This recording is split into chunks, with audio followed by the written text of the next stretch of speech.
Shalom saudara-saudari, bertemu lagi kita di dalam Rhapsody of Reality. Ajaran Pastor Chris hari ini bertajuk Kristus dan Jemaatnya. Haleluya. Ayat pembukaan kita diambil dari Efesius 1 ayat 22 hingga 23 yang berbunyi, Dia menaklukkan segala sesuatu di bawah kakinya dan memberikan dirinya menjadi kepala atas segala sesuatu bagi jemaat yang adalah tubuhnya, di mana kepenuhannya memenuhi semuanya dan segalanya. Haleluya. Saudara-saudari, Kristus dan jemaat gereja adalah satu.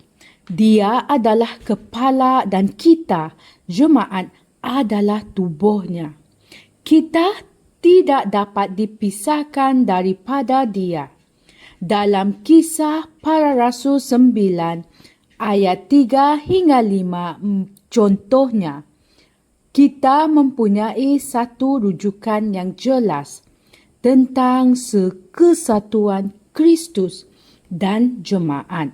Dalam perbualan di antara Tuhan dan Saulus dari Tarsus yang namanya kemudian bertukar menjadi Paulus. Petikan ayat itu berbunyi, dalam perjalanannya ke Damsyik, ketika dia sudah dekat kota itu, tiba-tiba cahaya memancar dari langit mengelilingi dia. Dia rebah ke tanah dan kedengaran olehnya suatu suara yang berkata kepadanya, Saulus, Saulus, mengapakah engkau menganiayai aku? Jawab Saulus, siapakah engkau, Tuhan? Dan Tuhan berkata, Akulah Yesus yang engkau aniayai itu. Sukar bagimu menendang ke tongkat runcing. Baca Kisah Para Rasul 9 ayat 3 hingga 5. Saudara-saudari, sebelum pertaubatannya, Saulus menimbulkan kekacauan dalam permulaan gereja dan menganiaya orang Kristian di mana-mana, sehingga dia bertemu dengan Tuhan yang meminta dia dan bertanya, Saulus, Saulus, mengapakah engkau menganiayai aku? Baca Kisah Para Rasul 9 ayat 4. Tuhan memperkenalkan dirinya sebagai gereja. Kesalahan atau kejahatan yang dilakukan terhadap gereja bermakna ia dilakukan terhadap Yesus. Tuhan mengambil hal itu serius secara peribadi kerana kita adalah dari asal yang sama. Haleluya. Dia adalah pokok anggur dan kita, jemaatnya, adalah ranting-rantingnya. Dia adalah kepala jemaat dan dialah kepala tubuh, yaitu jemaat. Baca Kolose 1 ayat 18. Kepala dan tubuh mempunyai nama, kuasa dan identiti yang sama. Bersama-sama kita dipanggil sebagai Kristus. Haleluya. Kita telah dibaptiskan ke dalam tubuh Kristus dalam 1 Korintus 12 ayat 27 berkata, kamu semua adalah tubuh Kristus dan kamu masing-masing adalah anggotanya. Dalam 1 Korintus 12 ayat 13 berkata, sebab dalam satu roh kita semua telah dibaptiskan ke dalam satu tubuh dan kita semua telah diberi minum dalam satu roh. Haleluya. Jemaat yang merupakan tubuh tidak menjawab nama yang berbeza daripada nama kepala. Haleluya. Saudara-saudari, ini membantu kamu melihat siapa dirimu, di mana kamu berada, dan apa yang kamu miliki. Kamu dan Kristus adalah satu roh.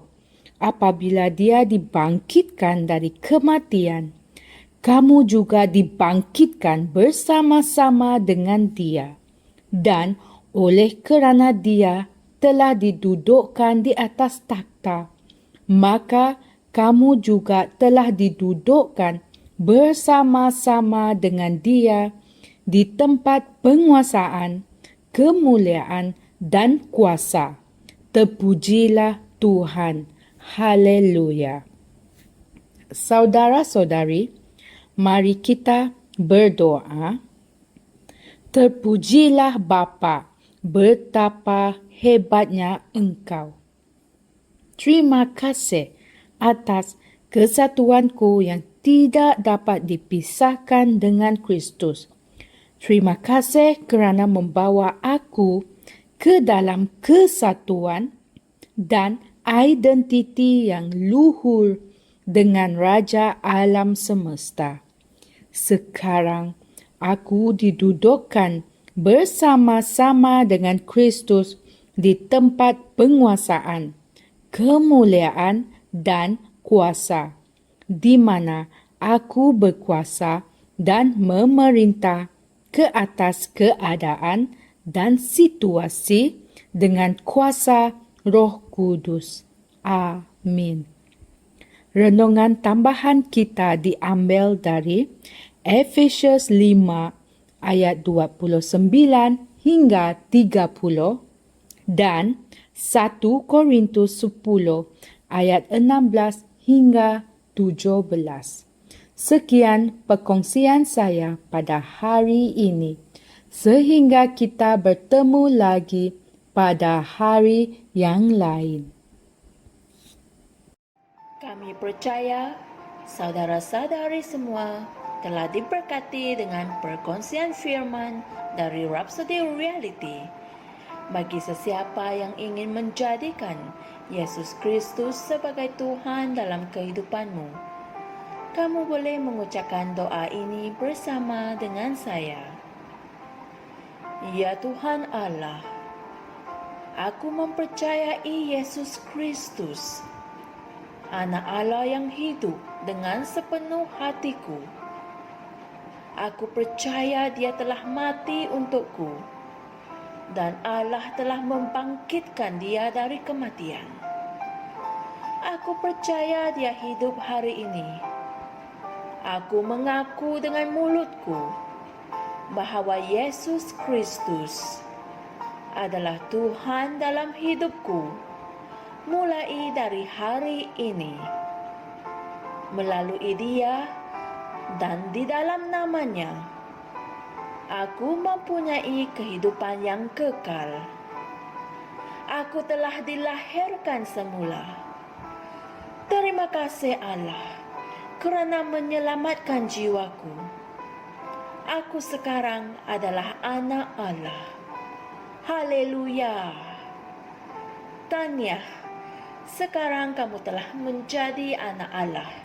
Untuk apa-apa sebarang pertanyaan atau untuk mendapatkan lebih banyak maklumat mengenai bagaimana untuk bertumbuh sebagai seorang Kristian, anda semua boleh hantar mesej di akaun Facebook kami atau email kami di tni.msia@gmail.com.